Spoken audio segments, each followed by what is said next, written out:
আব্দুল সামাদ আইপিএলের ইতিহাসে Sunrisers হায়দ্রাবাদকে record রানে পৌঁছানোর ভিত গড়ে দিলেন। জম্মু কাশ্মীরের 22 বছরের অনামী আব্দুল সামাদ এদিন রয়্যাল চ্যালেঞ্জার্স বেঙ্গালুরুর বিরুদ্ধে তাদের ঘরের মাঠেই মাত্র 10 বল খেললেন, আর তাতেই কাঁদিয়ে ছাড়লেন আরসিবির বোলারদের। দেখুন বিস্তারিত।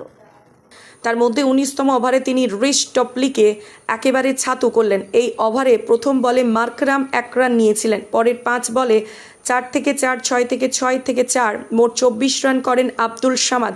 আর এই ওভারের সৌজন্যই সানরাইজার্স হায়দ্রাবাদের রেকর্ড রানের ইতিহাস লেখার ভিত তৈরি করে। 18তম ওভারে যেখানে হায়দ্রাবাদের রান ছিল 3 উইকেটে 241 রান, সেখানে 19 ওভার শেষে তাদের স্কোর পৌঁছে যায় 3 উইকেটে 266 রানে। আইপিএলের ইতিহাসে 277 ছিল সর্বোচ্চ স্কোরের রেকর্ড, যেটা চলতি আইপিএলে হায়দ্রাবাদেরই গড়া। সামাদের ঝড়ের ফলে শেষ 6 বলে সেই রেকর্ড টপকাতে হায়দ্রাবাদের দরকার ছিল আর মাত্র 12 রান। শেষ ওভারে হয় আরও 21 রান। সানরাইজার্স হায়দ্রাবাদ সেই সঙ্গে পৌঁছে যায় 3 উইকেটে 287 রানে। আইপিএলের ইতিহাসে এটাই সর্বোচ্চ রানের ইনিংস। 19 দিনের মাথায় নিজেদের 277 রান করার রেকর্ড নিজেরাই ভাঙল হায়দ্রাবাদ। এবার আইপিএলই মুম্বাই ইন্ডিয়ান্সের বিরুদ্ধে 277 রান করেছিল তারা। সেই রেকর্ড ভেঙে এদিন 287 করল প্যাট কামিন্স ব্রিগেড। এদিন টস হেরে প্রথমে ব্যাট করতে নেমেছিল সানরাইজার্স হায়দ্রাবাদ। শুরু থেকেই ঝড় তোলেন অজি তারকু ট্রাভিস হেড। তাকে যোগ্য সঙ্গত করেন তরুণ অভিষেক শর্মা। হেড অভিষেক মিলে ওপেনিং জুটিতে 108 রান করেন।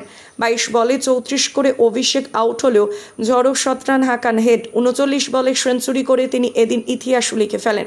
সানরাইজার্স হায়দ্রাবাদের প্লেয়ার হিসাবে এটি আইপিএলের দ্রুততম সেঞ্চুরির রেকর্ড এবং আইপিএলের ইতিহাসে সামগ্রিকভাবে এটি চতুর্থ দ্রুততম শতরান। 9টি 4 এবং 8টি ছক্কার হাত ধরে হেড শেষ পর্যন্ত 41 বলে 102 রান করে সাজঘরে ফেরেন। এরপরেও অবশ্য থামেনি হায়দ্রাবাদের ঝড়। হেনরিক ক্লাসেন ক্রিজে এসেই পেটাতে শুরু করেন। পেটাতে একসময় পুরো ছাতু করে দেন আরসিবির বোলারদের। 7টি ছক্কা এবং 2টি 4-এর হাত ধরে 31 বলে 67 করেন হেনরিক ক্লাসেন। এরপর 17 বলে অপরাজিত 32 করেন এডেন মার্করাম। 10 বলে ঝড়ো 37 করে অপরাজিত থাকেন আব্দুল সামাদ, যার নিটফল আইপিএলের ইতিহাসে সর্বোচ্চ রানের নজির ফের গড়ে ফেলল হায়দ্রাবাদ।